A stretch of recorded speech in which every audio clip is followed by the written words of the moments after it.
I was not born into comfort.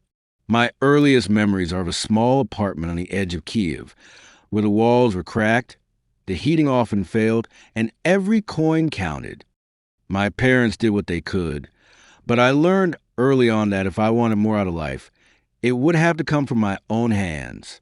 When I was 18, while others dreamed about traveling or new phones, I was already working nights as a dishwasher, just trying to scrape together enough to pay for my studies.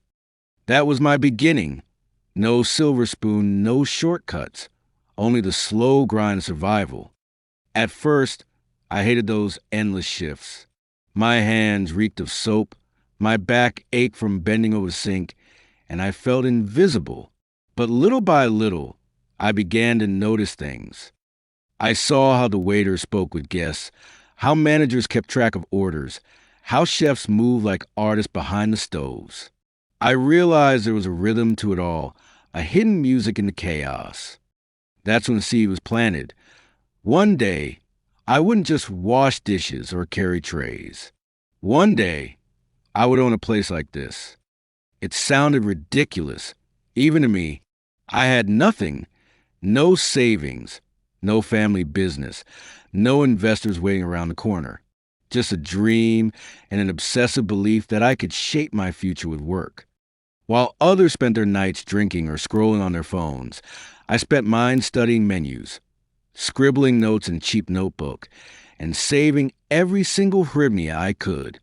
It became a kind of obsession. To build, to learn, to prepare for something no one else believed was possible. I worked my way up from dishwasher to busboy, then to waiter, and eventually shift supervisor. Each role taught me something new. As a waiter, I learned the power of small details, remembering someone's favorite table, the way they liked their coffee, how a genuine smile could turn an ordinary meal into a memorable one. As a supervisor, I learned the weight of responsibility, handling complaints, fixing mistakes, balancing schedules. None of it was glamorous, but each lesson felt like a brick laid into the foundation of my dream. The saving part was the hardest. Kyiv is not a city that forgives frugality. While my friends bought new clothes, phones, even cars on credit, I lived as if I were still poor. I wore the same jacket for years, skipped vacations, rarely went out. I cooked at home, counted every expense, and forced myself to put aside 30% of each paycheck, no matter how small. Some months it felt impossible, but I treated it like a ritual. Every coin added to the jar was a step closer to the future I wanted. Years passed. My notebooks multiplied, filled with sketches of interiors, menu ideas, notes on suppliers, even calculations of how many chairs fit in a 30 square meter space. I watched successful places rise and fail around the city. Some collapsed because of greed, others because they forgot about people. I promised myself I would not repeat those mistakes. My place would be built on honesty, on heart, on the kind of atmosphere that could not be faked. Finally, the day came when I had enough to try.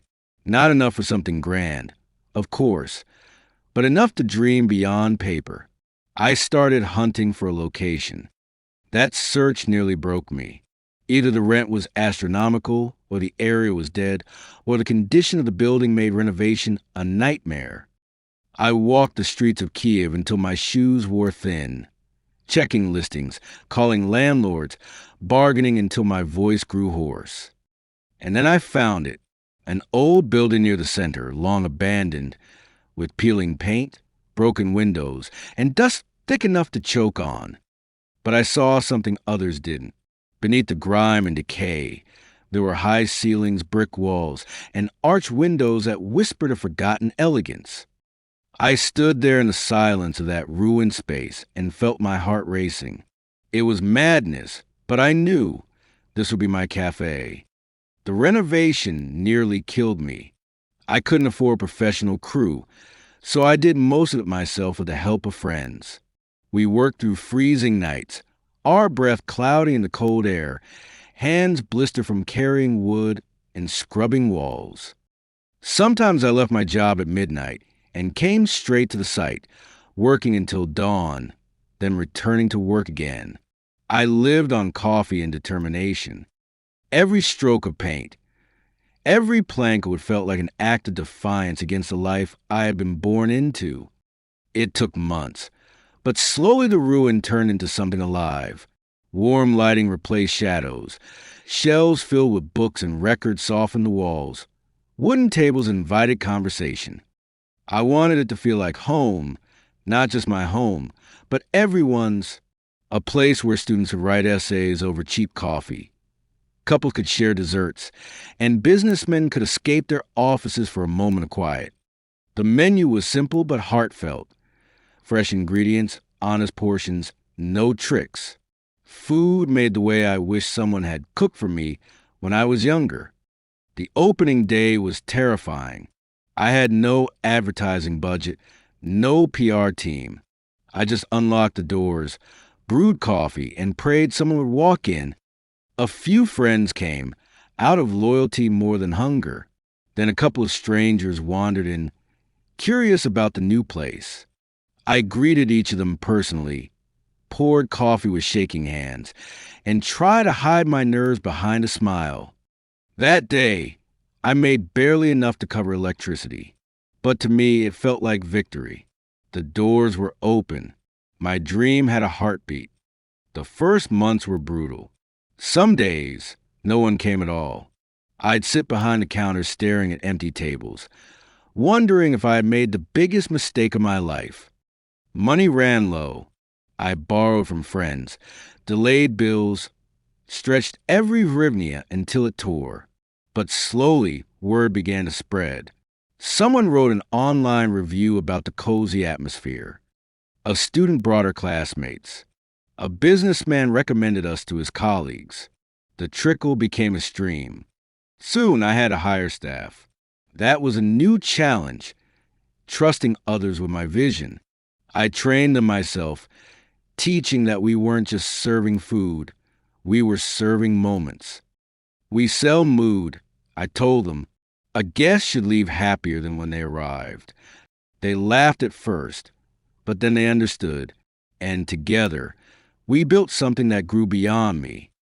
Today, when I walk to the cafe and see it full, students bent over laptops, couples holding hands, tourists snapping photos, I feel a quiet pride that words can barely touch.